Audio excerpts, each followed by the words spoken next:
লইয়া সাইকেল কোনতে থেয়েছিলে?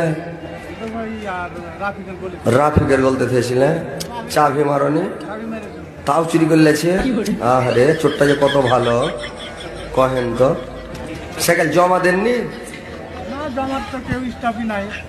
জমা নেওয়ার স্টাফ নাই, কুটুমের বাড়ি ছিল হয়তো। বাড়ি কোনটা জি ভাই? এই গ্রামে বাড়ি। সাইকেল বলতে থেয়েছিলে? আহারে কোন খেপা চোর, কোন ঠেকার আসছে যে এরকম চোরজি জালসার দিন সাইকেল চুরি করে কহেন তো। লইয়া সাইকেল, সাইকেল হারিয়ে গেল পস্তানা নাই, কিন্তু লইয়া যে রঙগালা চকচক করছে তো ওইটাই পস্তানা। আচ্ছা আচ্ছা ঠিকই আছে। লইয়া সাইকেল কোনতে থেয়েছিলে? রাফিকের বলতে থেয়েছিলে। চাবি মারনি, তাও চুরি করলেছে। আহারে